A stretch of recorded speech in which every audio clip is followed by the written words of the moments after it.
Bonsoir, merci de nous rejoindre pour ce journal du mercredi 15 janvier. Désolée d'avoir manqué notre rendez-vous d'hier, mais une partie du personnel de notre station s'était joint au mouvement de grève nationale en solidarité. Voici tout de suite le sommaire de cette édition. Enfin, des statistiques sur l'emploi en Polynésie. Les premières analyses démontrent que le taux de chômage avoisine les 14,5%, le taux le plus bas de l'outre-mer, selon l'ISPF. On l'attendait avec impatience, la pluie, mais une fois installée, elle ne fait pas le bonheur de tous les agriculteurs. Ou c'est trop peu, alors certains doivent s'adapter. Le FIFO est en phase de réveil, 17e édition. La Maison de la Culture s'apprête à accueillir les festivaliers et le public pour un événement qui prend de plus en plus d'ampleur. Notre invitée ce soir, Marie Valleux, qui nous parlera aussi de tout le travail que le FIFO exige en amont. Gros plan ce soir sur la première des 18 athlètes sélectionnés pour les trophées du sport. Il s'agit d'Inatea Bernardino, la fille au coup de rame qui tue et au grand sourire ravageur. Enfin, notre rubrique au cœur du Fénois, consacrée aux sculpteurs, nous permettra de faire la connaissance d'un artiste discret, timide même, mais qui se livre un peu ce soir pour nous parler de ses passions. Il se nomme Eremoana Buchin et il nous dira sa fierté d'être tahitien. On commence avec ces chiffres publiés par l'Institut local de la statistique. Une grande étude sur le chômage en Polynésie a été menée et elle conclut qu'un Polynésien sur deux est sans emploi, ce qui représente 95 000 sans actifs, soit un taux d'emploi de 51,9% pour être précis. Le taux de chômage est estimé à 14,5%. La précarité touche principalement les jeunes et les mères de famille. Globalement, la conclusion de cette étude est que le taux de chômage est plus élevé qu'en métropole, mais un peu moins que dans les autres régions ultramarines. Pour en revenir au plan local, tous les archipels ne sont pas impactés de la même manière. Les habitants des communes rurales ont souvent plus de difficultés à trouver un emploi.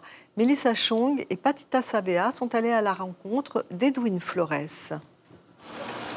Comme chaque semaine, c'est à vélo que Edwin se rend à la mairie de sa commune pour se tenir au courant des offres d'emploi pour subvenir aux besoins de sa famille.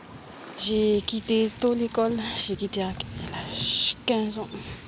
Mais c'est pas aussi facile de chercher un emploi ici à Tahiti. Je fais ça pour ma petite aussi, pour chercher un emploi pour ma petite famille, pour mon foyer. Motivée, la jeune maman ne baisse pas les bras et ses journées sont bien remplies entre la recherche d'un travail, la gestion du foyer, mais aussi du fa'apu. Son mari, lui, est jardinier en CDD à temps partiel. Partout où on va demander du travail, c'est très dur. Tu penses quoi de sa démarche d'aller comme chercher du travail C'est ce qu'on fait depuis des années. Et on attend que le moment est plus opportun pour nous. Si on accepte, ça va pour notre foyer. Du côté de Papara, Aitu, 26 ans, enchaîne des CDD depuis 5 ans. Malgré tout, le jeune homme reste persuadé qu'un jour, il décrochera un emploi fixe. En fait, je suis un emploi, ça fait 5 ans. Et pour ce temps, je nettoie la cour. Tu vas quotidiennement chercher un emploi, comment oui. Ça se passe Je cherche des emplois et je vais me renseigner, je vais aussi faire aussi pour l'intérim. Et faire des recherches aussi sur Facebook. Tout est possible, il faut juste avoir la volonté. Si Facebook est un des réseaux sociaux les plus utilisés en Polynésie pour la recherche d'un emploi, les agences d'intérim, elles, accueillent le public, mais il est souvent issu des zones urbaines. Nous avons des candidats qui viennent s'inscrire principalement de la zone urbaine. Leur dossier, ils habitent entre Maïna et Paia maximum. On a quelques-uns effectivement de la Presqu'île ou de Moorea, mais c'est une minorité. Je suppose que ceux qui viennent de la zone rurale, ou en tout cas un peu plus éloignés, ne pensent pas forcément à l'intérim, en tout cas, alors qu'ils pourraient. Les zones rurales et l'île de Moorea sont donc les plus impactées par le chômage. En 2018, il concerne environ 16 000 personnes, selon l'Institut de la statistique de Polynésie française. La saison des pluies affecte-t-elle le monde agricole? Oui, si l'on en croit notamment les agriculteurs spécialisés en bio. Leurs légumes certifiés résistent en effet moins bien à l'hyperhumidité et puis aux insectes, période critique. Novembre à février, Laurence Pourteau, Jacques Damour et Merlin Vénère se sont rendus dans l'exploitation d'un jeune agriculteur obligé de se diversifier. Jean-Baptiste Tavanay et son équipe redoublent d'efforts depuis le début des pluies torrentielles il y a 10 jours. Ici, dans ce champ certifié bio, les légumes sont moins résistants aux insectes et à l'humidité. Résultat, de novembre à février, la production peut baisser jusqu'à moins 70%. Un soin tout particulier doit donc être apporté à la terre. Sous ce poulain-là, en fait, j'apporte un amendement pour la plante, comme l'orgalise qui est certifié bio, et aussi du calcium, comme le calcimère. Ça sert à quoi? En fait, le calcium, ça apporte, en fait, comment on appelle, c'est pour faire résister en fait le pied et ça apporte du calcium à la plante. Ici à Papeari, sur ces 2 hectares de terre, depuis son installation il y a bientôt 4 ans, Jean-Baptiste a appris à composer avec la météo. Pendant la saison des pluies, fini les tomates et les aubergines, bonjour le maïs et les poivrons. Ces poivrons, les voici, plantés sur cette parcelle entourée de vétiver, un répulsif naturel. Pour réussir sa diversification, l'agriculteur teste à chaque saison des pluies une variété ou une autre de légumes. Avec pour deuxième impératif, éliminer les insectes plus nombreux par temps humide. En saison longue, là, on a toujours ces genres de problèmes. Comme les mouches, les alurodes, les pucerons fumagines, c'est ce qu'on voit sur les citronniers. Nous avons des produits bio qui sont préventifs déjà, comme le limousin que j'avais essayé, c'est quand même efficace, même pas temps de pluie. Ouais. Il faut le traiter avant même la saison des pluies, avant que la pluie arrive. Jean-Baptiste Tavanay joue chaque année davantage sur la diversification de sa production, avec à terme un objectif, se doter d'équipements abrités sous forme de serres. Une bonne nouvelle en relation avec ce sujet, pour une bonne nouvelle pour les consommateurs, le Conseil des ministres réintègre les légumes produits localement dans la liste des PPN. Dès demain, les prix vont baisser d'environ 5%. Et puis, cette nouvelle de Tupouey aux Australes, 30 hectares sont partis en fumée dans le sud de l'île. Les pompiers sur place ont été aidés par l'hélicoptère Dauphin pour éteindre les flammes qui menaçaient 150 hectares de forêt. L'incendie est maîtrisé, mais pour le moment, personne ne connaît la raison exacte du départ de feu. On écoute tout de suite Fernand Tahiata, maire de l'île, au micro de Corinne Tehetia. C'est au milieu des péniches que le feu a démarré. Donc on n'arrive pas... On ne sait pas qui a brûlé. Il y en a qui ne respectent pas aussi. Je suis prêt à les sanctionner parce que c'est lourd pour la commune. Quand il y a des interventions comme ça pèse sur le budget de la commune. La phrase du jour, nous ne voulons pas de cette nouvelle route, il faut agrandir la grande route, dixit Charles Chapman, vice-président de l'association Mata Atea. Vous savez que le gouvernement a reculé sur le projet de la route du Sud. Les opposants, comme Gilles Parzy, affirment que les embouteillages ne durent que 4 heures par jour, 2 heures le matin et 2 heures le soir. Pour le président de l'association Mata Atea, il faut réaménager toute la route actuelle de la côte ouest. Il parle d'économie pour le pays. Ismaël Tahiata et Sandroli vous parlent de ces propositions. Pourquoi y a-t-il autant de circulation sur la côte ouest? Pour Gilles Parzy, la réponse est évidente, c'est à cause de ce rond-point. Mais seulement en période scolaire. Durant les vacances, tout va bien. L'alternative, c'est déjà de faire en sorte d'avoir une véritable intersection qui soit fluide. Et ensuite, on évitera déjà les kilomètres de bouchons du matin et du soir. Des alternatives, Gilles et son association Mata Atea en proposent plusieurs qui, selon eux, devraient permettre au pays d'économiser de l'argent et surtout de résoudre ce problème de circulation. On a une route de ceinture qui est vraiment en désuétude, qui est complètement abandonnée et qui a besoin d'être réellement déjà terminée. Il y a un gros manque en pistes cyclables, il n'y a pas assez d'abribus, il n'y a pas même de bus, il n'y a pas de voies de dépassement, il n'y a pas de contre-allées devant les écoles, devant les centres commerciaux, etc., qui fluidifient bien sûr la circulation. Ce matin, Gilles a rendez-vous avec Charles, le vice-président de l'association. Sa maison, elle, ne sera pas impactée par la construction de cette nouvelle route, mais les terres de sa famille situées en flanc de montagne, assurément. Tout le long, je peux dire tout le long de cette montagne de paille, il n'y a que des marais. Et des oiseaux pandémiques, voilà, on entend les oiseaux. C'est beau la nature quand tu entends tout ça. Et eux, ils viennent là, c'est pour détruire, pour mettre du quota tout le long de cette montagne. Des oiseaux endémiques et des marais qui ne demandent qu'à se refaire une beauté. Ici, c'est tout un héritage culturel qui risque de disparaître. Mais ce n'est pas tout.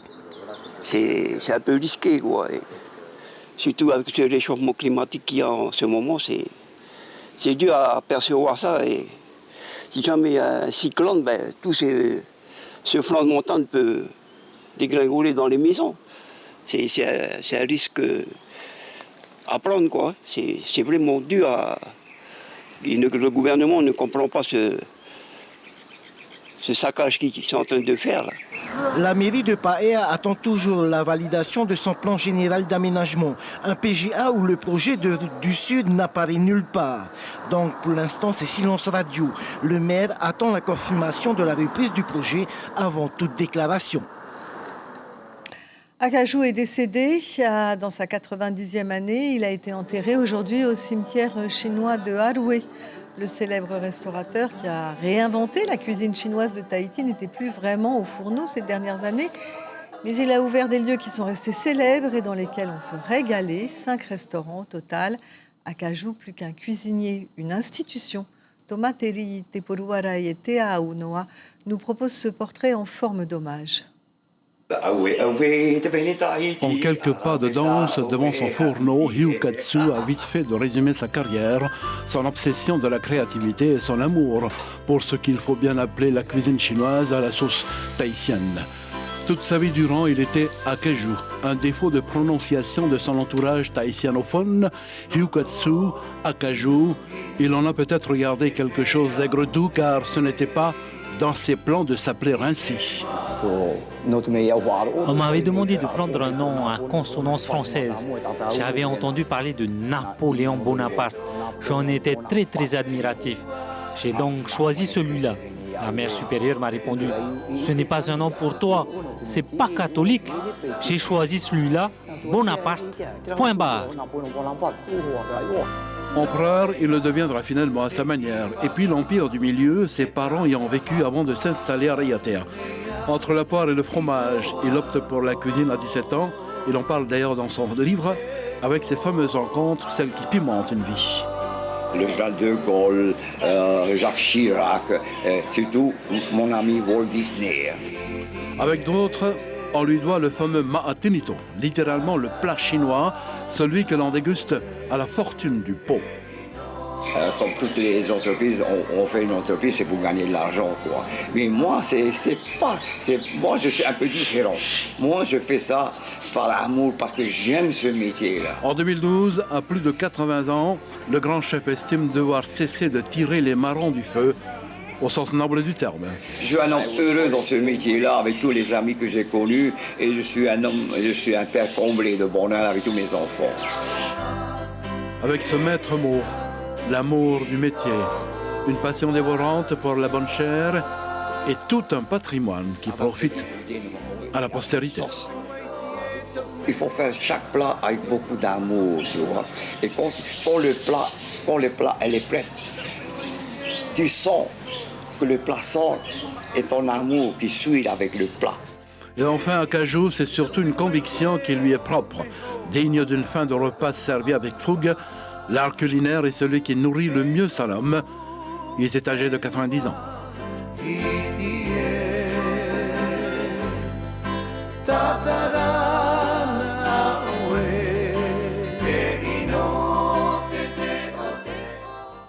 Une belle vie, hein, Marie-Valeux? Absolument. On vous a fait venir parce que ça y est, le FIFO 2017, 17e du nom, se prépare activement. Mais il ne faut pas croire que le travail commence aujourd'hui. En amont, 135 films ont été présentés au comité organisateur. Le jury de présélection en a visionné 90. Un énorme boulot pour arriver à choisir les 13 films qui seront en compétition et les 15 hors compétition.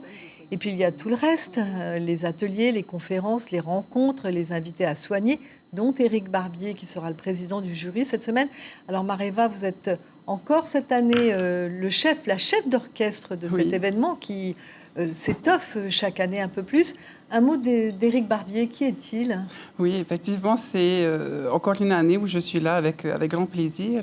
Et Éric Barbier est un réalisateur et scénariste français. Il a notamment réalisé le film La promesse de l'aube, tiré du roman de Romain Gary en 2016, et pour lequel il a été nommé au César pour la meilleure adaptation. Alors, en ce qui concerne les films choisis, on a pu regretter parfois que beaucoup de films anglo-saxons arrivaient avec d'énormes moyens. Est-ce que cette année, il y a des films polynésiens qui sont intéressants, qui sortent du lot? Oui, j'ai envie de dire que tous sont intéressants et se valent. C'est pour ça qu'on les présente au festival. Ce que vous dites est juste également. On voit bien une différence de moyens entre les films anglo-saxons et les... Oui, parce que là, on parle de l'Australie, de la Nouvelle-Zélande, des grands pays. Qui ont de vraies industries de l'audiovisuel, en tout cas plus performantes que celles qu'on peut avoir ici. Mais on n'a pas à rougir, hein. Sincèrement. Cette année, par exemple, on a le film Rurututer de Umuai, qui a été sélectionné en compétition. Et puis on se souvient dans les années passées également de Patutiki l'année dernière. On a eu Alors on danse de Jacques Navarro il y a quelques années également. Ce sont des films qui se valent. Des beaux films. De très beaux films, voilà, et qui, après le festival, connaissent une belle carrière nationale et internationale également. Alors, Mareva, les jeunes, ils s'amusent beaucoup avec leur smartphone. Est-ce qu'on le voit, hein, notamment sur Facebook, est-ce qu'on a pensé à eux cette année? Est-ce qu'il y a des ateliers dans lesquels ils pourront s'améliorer en montage, par exemple? Oui, exactement. On propose un atelier montage. Alors, c'est un classique du FIFO, j'allais dire. Donc, effectivement, ils peuvent venir se perfectionner sur les techniques de montage vidéo, mais également sur la technique d'écriture de scénario ou de prise de son et de doublage. Ce sont des ateliers qui sont proposés au public gratuitement. Et animés par de vrais professionnels. Par des professionnels, effectivement. Des professionnels locaux et qui sont prises avec toutes les nouvelles technologies et les nouvelles techniques de l'audiovisuel. Un dernier mot, Mareva, vous le sentez comment, ce FIFO 2020, cette 17e édition? Je le sens passionnant. J'ai vraiment hâte qu'on commence maintenant et voilà, après tous ces longs mois de préparation et de mise en place, voilà, on y est et on est prêt à accueillir le public, les festivaliers et vous également. Voilà. Vous êtes heureuse? Absolument, oui. Voilà. Merci Mareva. Je rappelle que le FIFO démarre le 1er février. Le 1er février. Du 1er au 9 février. Voilà. Alors, vous l'avez peut-être remarqué, le groupe France Télévisions dans son ensemble est passé en haute définition. Vous avez vu comme l'image est belle.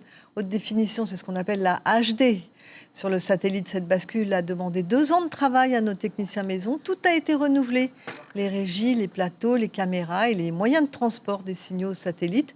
Et les régions ultramarines dans leur ensemble ont été associées à cette amélioration en même temps que les chaînes métropolitaines du groupe, ceci dans le cadre du pacte pour la visibilité des Outre-mer en France.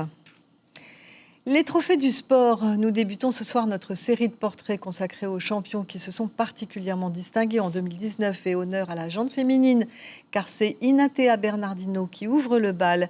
La capitaine de l'équipe de VA du club de Teva a tout gagné l'année passée et compte tenu de son âge, elle a encore de belles années devant elle.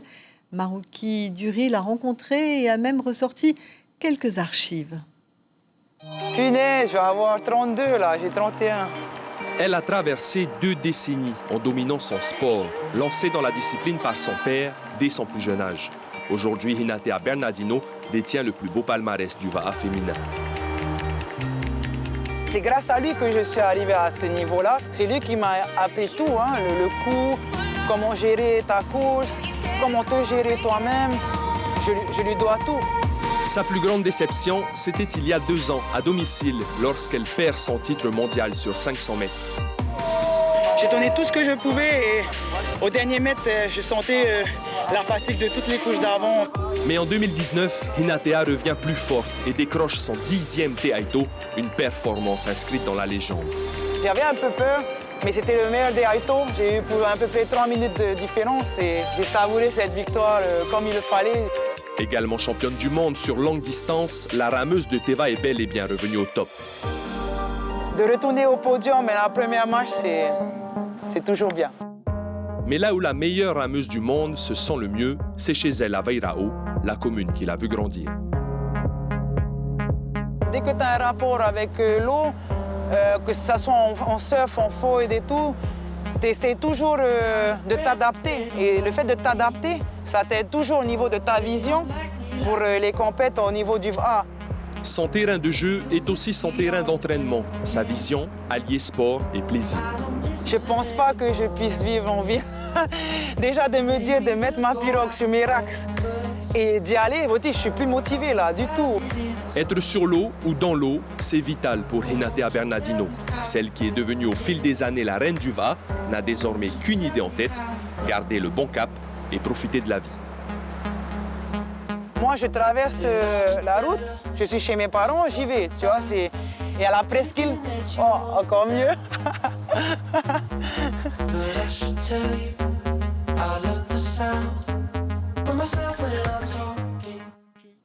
Je vous rappelle que 18 athlètes sont nommés pour ces trophées du sport. Et puis, nous avons appris, toujours dans le chapitre consacré au sport, qu'un Tahitien, Jean-Paul Taïpounou, a été grièvement blessé à la suite d'un plaquage au rugby dans la région des Landes. Le joueur de 32 ans est sous assistance respiratoire. 2 de ses vertèbres cervicales ont été brisées. Il est impossible actuellement de savoir de quelles séquelles il souffrira. Souffrira donc ce rugbyman qui jouait dans le club de Roquefort. Partons au cœur du Fénois pour une rencontre avec Eremoana Buchin, un artiste spécialiste de la gravure sur nacre qui prouve que l'on peut être autodidacte et vivre de sa passion. Eremoana a créé sa société qui s'est taillée une belle réputation d'excellence. Image Patita Savea, montée par Julien Marct.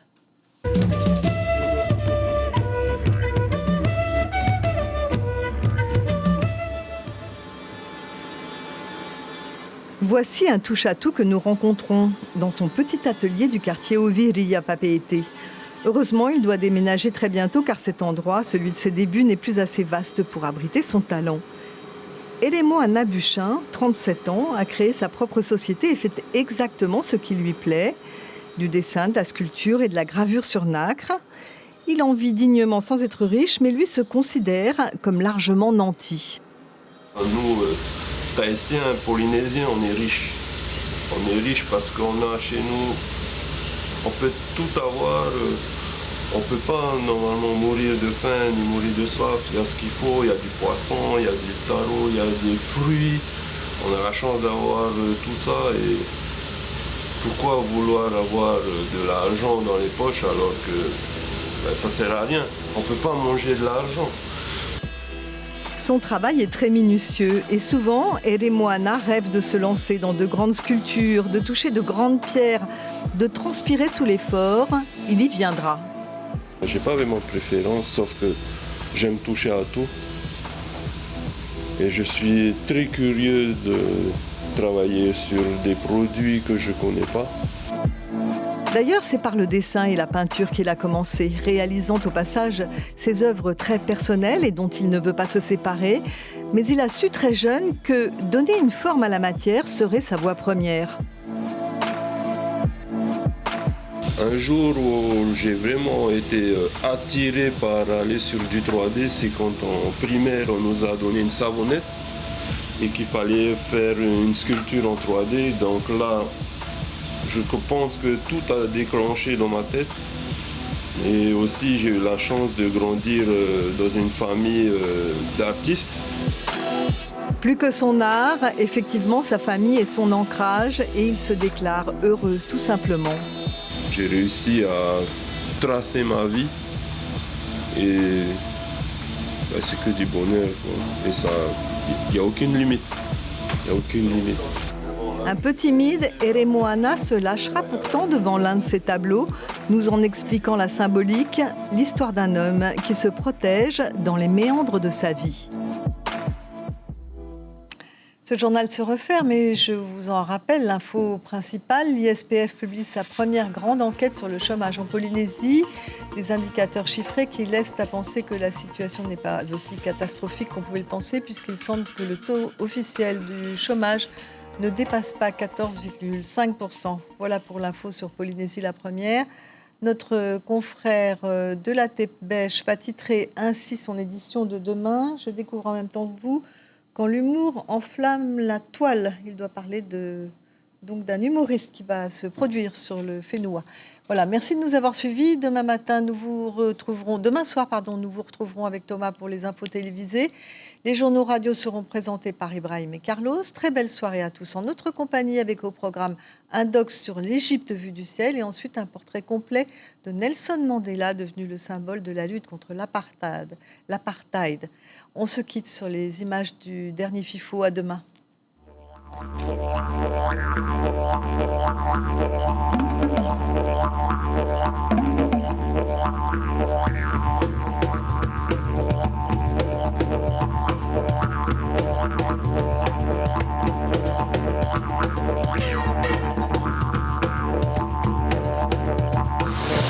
Retrouvez notre journal en replay sur notre site internet.